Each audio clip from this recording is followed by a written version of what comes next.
Hello friends, this is SP Singh and welcome to smarter everyday. प्यारे दोस्तों, अगर मैं बात करूं कानपुर यूनिवर्सिटी के अकॉर्डिंग पेपर सेकंड जो आपका चल रहा था उसकी आज यूनिट फोर्थ हम कंप्लीट करेंगे। ठीक है, यूनिट फोर्थ में जो आपका चैप्टर है शैक्षिक कार्यक्रम, इस चैप्टर को आज हम फिनिश करेंगे और इसी के साथ आपका चैप्टर जो पेपर सेकंड है शिक्षा के समाजशास्त्री परिप्रेक्ष्य वह भी खत्म हो जाएगा। ठीक है, इसके बाद जो क्लास होगी वो पेपर थर्ड से स्टार्ट होगी।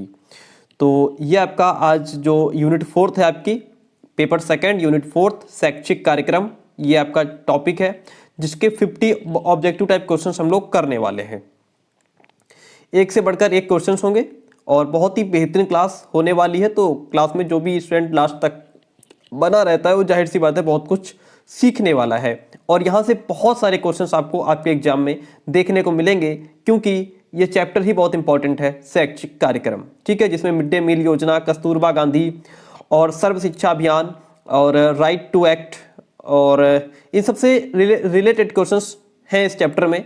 तो यहाँ से क्वेश्चन पूछना तो जाहिर सी बात है। ठीक है, तो चलिए फिर शुरू करते हैं आज की बेहतरीन क्लास।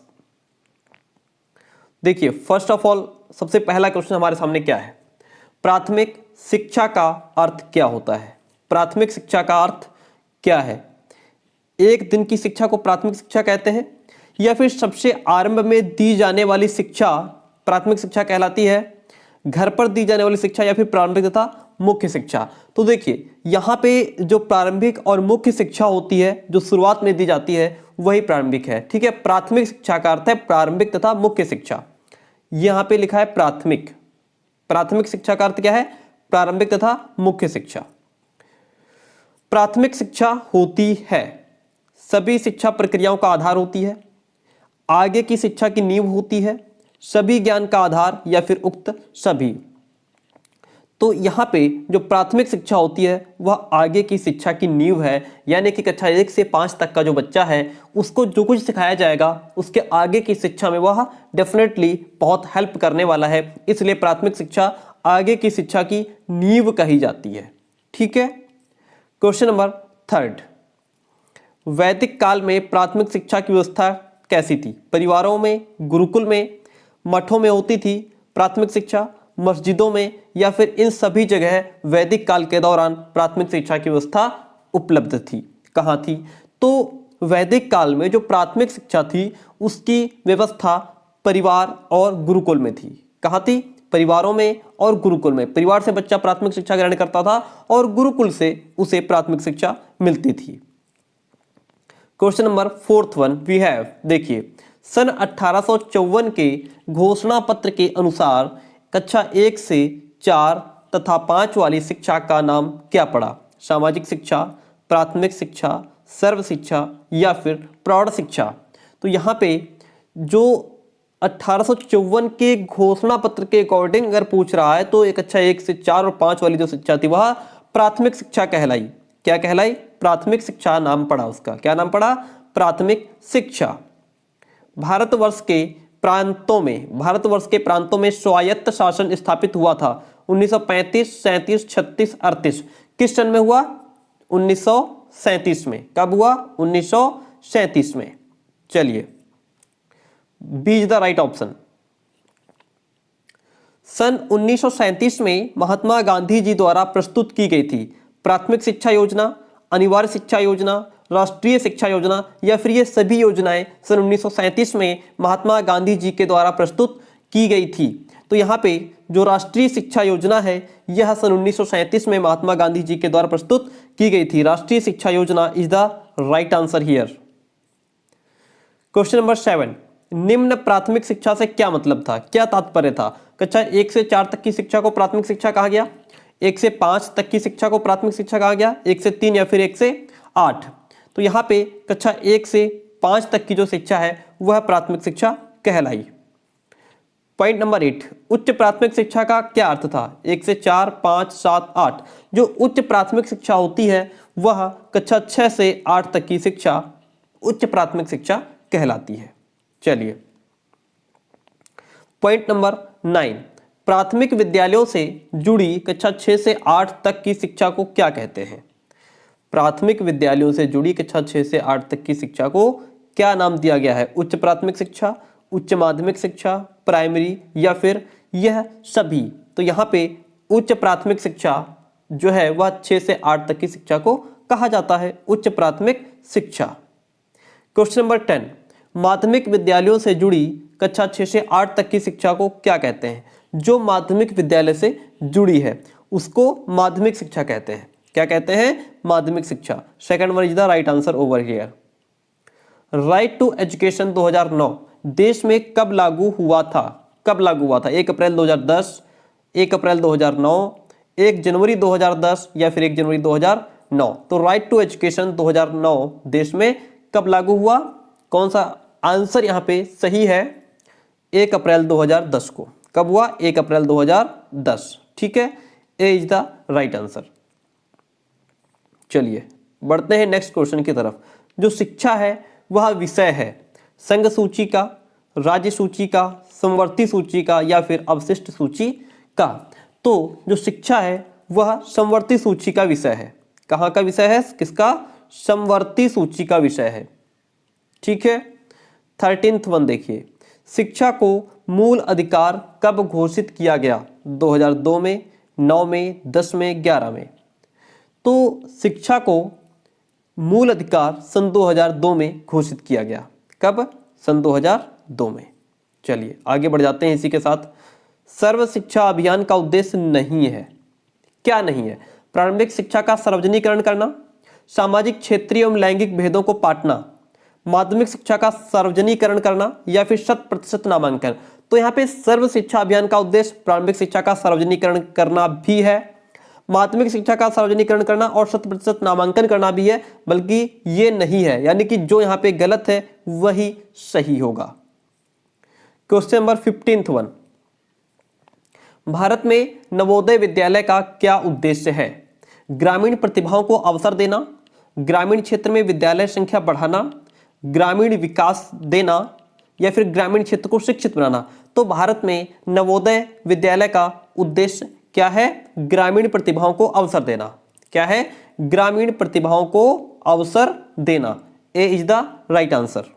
चलिए बढ़ते हैं क्वेश्चन नंबर 16 की तरफ। मिड डे मील योजना किस वर्ष शुरू हुई? बहुत ही इंपॉर्टेंट और बेहतरीन क्वेश्चन हमारे सामने है। मिड डे मील योजना 1995, 50, 80, 2000। 4 ऑप्शन आपके सामने है, कौन सा सही होगा? तो यहाँ पे 1995 is the right answer. Mid day meal योजना 1995 में शुरू हुई थी। क्वेश्चन नंबर 17 देखिए, कस्तूरबा गांधी बालिका विद्यालय में किस कक्षा की बालिकाएं निःशुल्क अध्ययन करती हैं? जो कस्तूरबा गांधी बालिका विद्यालय होते हैं उनमें किस कक्षा की बालिकाएं निःशुल्क पढ़ती हैं, फ्री में एजुकेशन प्राप्त करती हैं? उच्च प्राथमिक कक्षाओं की। कहाँ की? उच्च प्राथमिक कक्षाओं की। ठीक है, कस्तूरबा गांधी बालिका विद्यालय स्कीम किस वर्ष प्रारंभ की गई? इंपॉर्टेंट क्वेश्चन है। कस्तूरबा गांधी बालिका विद्यालय की स्कीम 4, 5, 6 या फिर 2003? तो यह स्कीम सन 2004 में प्रारंभ हुई। कब प्रारंभ हुई? सन 2004 में। नेक्स्ट वन इज, भारतीय शिक्षा में 10+2+3 के आकार की सिफारिश किसने की थी? 10+2+3 के आकार की सिफारिश किसने की थी? Doctor Zakir Hussain, doctor Sarvepalli Radhakrishnan, CV Raman या फिर doctor Bhimrao Ambedkar? Which one is the right answer here? तो यहाँ पे doctor Zakir Hussain is the right answer here. भारतीय शिक्षा में 10+2+3 के आकार की जो सिफारिश थी वह डॉक्टर जाकिर हुसैन ने की थी। आगे बढ़ जाएंगे क्वेश्चन नंबर 20 की तरफ। किस वर्ष ऑपरेशन ब्लैक बोर्ड नामक कार्यक्रम शुरू किया गया था? ऑपरेशन ब्लैक बोर्ड नामक कार्यक्रम कब शुरू हुआ? 1987-88 में, 90 से 2000 में, 89-90 या फिर 80-81 में? तो यहाँ पे 1987 से 88 में ऑपरेशन ब्लैक बोर्ड नामक कार्यक्रम शुरू किया गया। कब शुरू किया गया? 1987-88 में। ठीक है, first one is the right answer here. Bharat में प्रथम खुला विश्वविद्यालय कहाँ स्थापित किया गया था? नई दिल्ली, पुणे, हैदराबाद, कोटा? यहाँ पे जो हैदराबाद है वह हमारा सही आंसर हो जाएगा। प्रथम खुला यानी कि मुक्त विश्वविद्यालय कहाँ स्थापित, जिसको हम ओपन भी कहते हैं, कहाँ स्थापित किया गया? हैदराबाद में। कहाँ? Hyderabad is the right answer here. Question number 22 की तरफ। भारत में खनन विश्वविद्यालय कहाँ स्थित है? धनबाद, कोरबा, दिल्ली, राजगढ़। तो यहाँ पे सही आंसर क्या हो जाएगा हमारा? धनबाद में। ठीक है, भारत में जो खनन विश्वविद्यालय है वो कहाँ अवस्थित है? धनबाद में। कहाँ? धनबाद। क्वेश्चन नंबर 23, उच्च स्तरीय इंडियन स्कूल बिजनेस कहाँ स्थित है? हैदराबाद, खड़गपुर, भोपाल, मुंबई। उच्च स्तरीय इंडियन स्कूल बिजनेस कहाँ है? हैदराबाद में। कहाँ? Hyderabad. First one is the right answer. Question number 24, राज्य में सर्व शिक्षा अभियान की नोडल एजेंसी है? राष्ट्रीय माध्यमिक शिक्षा अभियान, राजस्थान प्राथमिक शिक्षा परिषद, बालिका शिक्षा फाउंडेशन, राजस्थान राज्य शैक्षिक अनुसंधान या फिर अनुसंधान एवं प्रशिक्षण संस्थान। 4 ऑप्शन आपके सामने हैं। तो यहाँ पे राजस्थान प्राथमिक शिक्षा परिषद जो है वह राज्य में सर्व शिक्षा अभियान की नोडल एजेंसी है। राजस्थान प्राथमिक शिक्षा परिषद। क्वेश्चन नंबर 25 देखिए, क्वेश्चन थोड़ा टफ लग रहे हैं लेकिन बहुत इंपॉर्टेंट है। शिक्षा के क्षेत्र में जन आंदोलन किसे कहा जाता है? शिक्षा के क्षेत्र में जन आंदोलन के नाम से सर्व शिक्षा अभियान को जाना जाता है। यानी कि जन आंदोलन किसे कहा जाता है? सर्व शिक्षा अभियान को। किसको? सर्व शिक्षा अभियान को। चलिए क्वेश्चन नंबर 26 देखिए, सर्व शिक्षा अभियान में राष्ट्रीय स्तर पर उपाध्यक्ष कौन होता है? पीएम, सीएम या फिर minister of education, human resources development minister. यहाँ पे सर्व शिक्षा अभियान में नेशनल लेवल पर जो उपाध्यक्ष होता है वह ह्यूमन रिसोर्सेज डेवलपमेंट मिनिस्टर होता है। यानी कि D is the right answer. ठीक है, हम चले जाएंगे ऑप्शन नंबर डी के साथ। क्वेश्चन नंबर 7 देखिए, 27 देखिए, एमडीएम मध्याह्न भोजन योजना कब शुरू हुई? सुपर इंपॉर्टेंट क्वेश्चन है। एमडीएम मध्याह्न भोजन योजना कब शुरू हुई? 15 अगस्त 2000, 15 अगस्त 1995, 15 अगस्त 1990, 15 अगस्त 2005।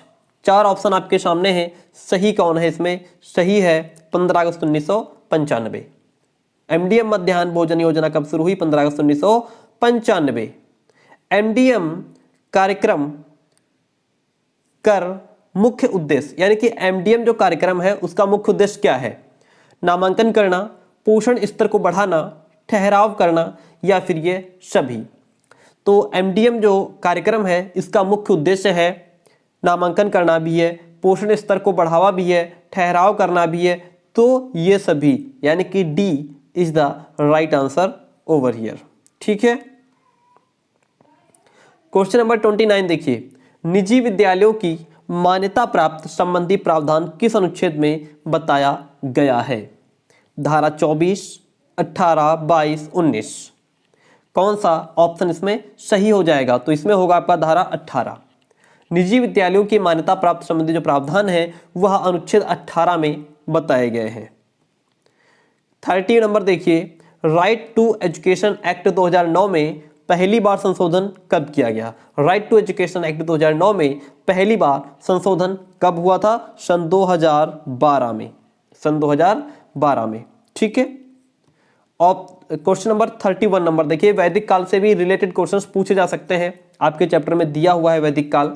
वैदिक काल में शिक्षा का प्रारंभ हुआ था किससे? ऋग्वेद से, अथर्ववेद से, सामवेद से, यजुर्वेद से। तो वैदिक काल में शिक्षा का प्रारंभ कहां से हुआ था? ऋग्वेद से। कहां से? ऋग्वेद से। ठीक है, 32 नंबर देखिए, वैदिक काल में शिक्षा थी मौखिक, लिखित, या फिर मौखिक और लिखित दोनों थी, या फिर इनमें से कोई नहीं थी? तो यहाँ पे वैदिक काल में जो शिक्षा थी वह मौखिक थी, क्योंकि उस समय लेखन सामग्री का अभाव था, जिस कारण शिक्षा केवल मौखिक ही होती थी। ठीक है, चलिए आगे बढ़ जाते हैं। वैदिक काल में शिक्षा दी जाती थी कहाँ? विद्यालय में, गुरुकुल में, मठों में, प्रगाढ़ में। कहाँ दी जाती थी? गुरुकुल में। ठीक है, वैदिक काल में शिक्षा कहाँ दी जाती थी? गुरुकुल में। क्वेश्चन नंबर 34, प्राचीन भारतीय शिक्षा का आधार क्या था? उपनिषद, वेद, पुराण, ग्रंथ।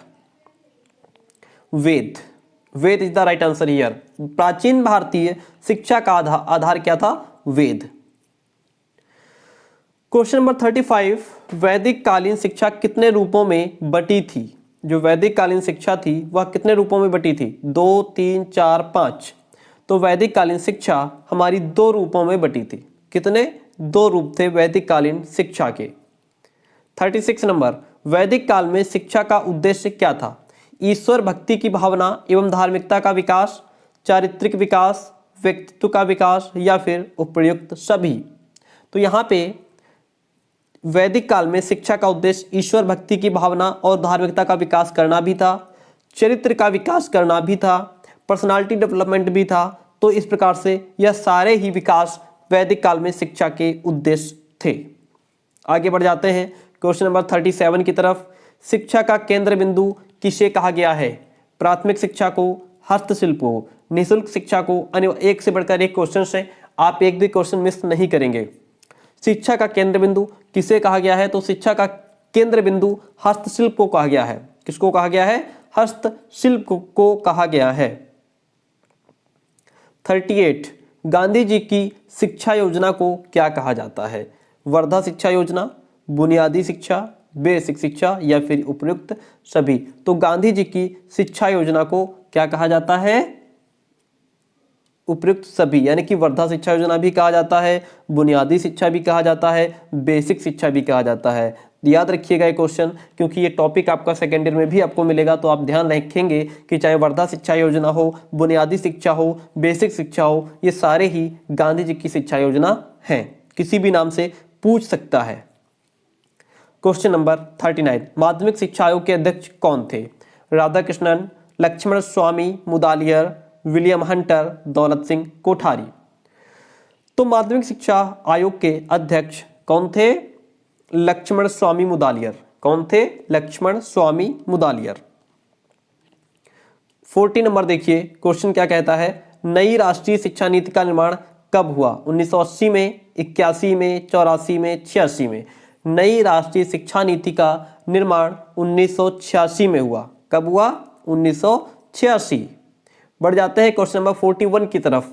राष्ट्रीय शिक्षा नीति 1986 में कितने भाग हैं? 10, 12, 14, 15। तो यहाँ पे राष्ट्रीय शिक्षा नीति 1986 में 12 भाग हैं। कितने हैं? 12। एक अच्छे पाठ्यक्रम के क्या गुण हैं? रचनात्मकता से परिपूर्ण हो, वास्तविकता से संबंधित हो, सकारात्मक प्रभाव डालने वाला हो या फिर यह सारे। तो एक अच्छे पाठ्यक्रम के गुण के अंतर्गत क्या आ जाता है? एक अच्छा पाठ्यक्रम रचनात्मकता से परिपूर्ण भी होना चाहिए, वास्तविकता से भी रिलेटेड हो, सकारात्मक प्रभाव डालने वाला हो। तो इस प्रकार से D is the right option over here. Question number 43 क्या कहता है कि माध्यमिक शिक्षा में कितने वर्ष के बालक बालिकाएं शिक्षा प्राप्त करते हैं? 10 से 12 वर्ष के, 12 से 14 वर्ष के, 12 से 18 वर्ष के या फिर 14 से 18 वर्ष के। किस वर्ष के? तो यहाँ पे जो 14 से 18 वर्ष के बच्चे होते हैं वह माध्यमिक शिक्षा में शिक्षा प्राप्त करते हैं। माध्यमिक शिक्षा में 14 से 18 वर्ष के बालक बालिकाएं शिक्षा प्राप्त करते हैं। ठीक है, चलिए बढ़ जाते हैं क्वेश्चन नंबर सेकंड लास्ट। दूरस्थ शिक्षा किस प्रकार की शिक्षा है? जो दूरस्थ शिक्षा है वह औपचारिक है, अनौपचारिक है, निरौपचारिक है या सामान्य है? किस शिक्षा के अंतर्गत आती है दूरस्थ शिक्षा? तो जो दूरस्थ शिक्षा है वह अनौपचारिक शिक्षा के अंतर्गत आती है। किसके अंतर्गत आती है?